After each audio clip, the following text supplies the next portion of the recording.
When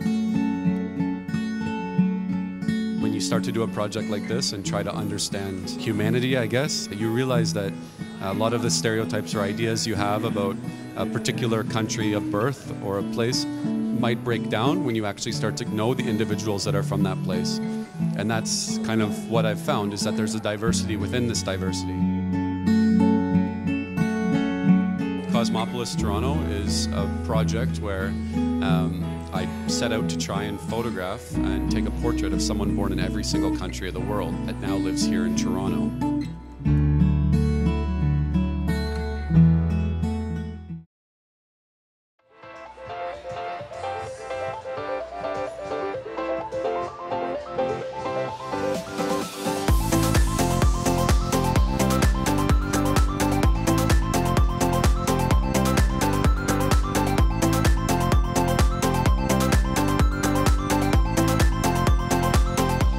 The basic idea is to try and focus on that concept of home, and that's why you'll see that the portraits are being exclusively used in this exhibition. There's actually none of the other photos, because for each person I took a picture of them in the present where they feel at home, and also a photograph of them touching something that connects them to their past.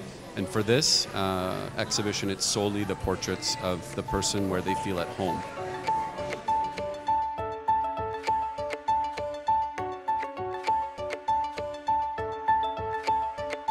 What I learned from being part of this project, that I'm not alone. There's so many foreign people all over Toronto, and it's awesome. I knew there was a multicultural city, but I didn't know it was to this extent. Project with 190 different nationalities. You get to learn so much more about people, and you get to understand what Toronto is really about. And I think that was the most wonderful thing about this project.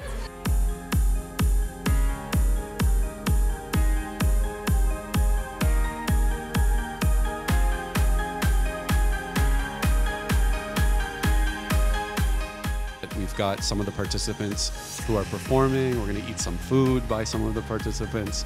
We're also going to have some book readings. You know, there's just a lot of other elements of art or engagement that are part of this package, and that's important, right? It's not just photography.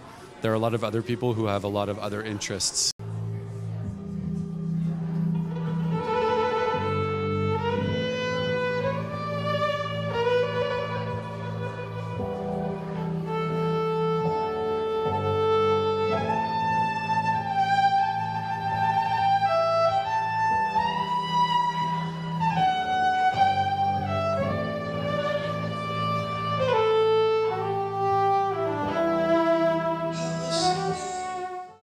I'm going to be reading from a story that was a finalist in a literary contest here in Toronto.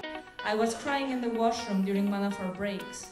She offered me some advice. She gave me a hug. Nobody had touched me since I'd left home. I just broke down when I felt her warmth, her smell of saffron and sandalwood.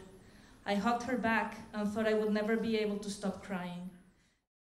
I've dedicated this book to Toronto because it really has been my home, as it has been to all the participants in this exhibition. I fell in love with Toronto instantly. Once I cleared immigration, the officer actually said, "Welcome to Canada." I felt that I was indeed welcome to this city. I never could have expected that this project would grow the way it has. The dream is to have this in a what might look like a human atlas, but that won't be, for a little while now. But I hope people, anticipate it because there's so many stories to tell.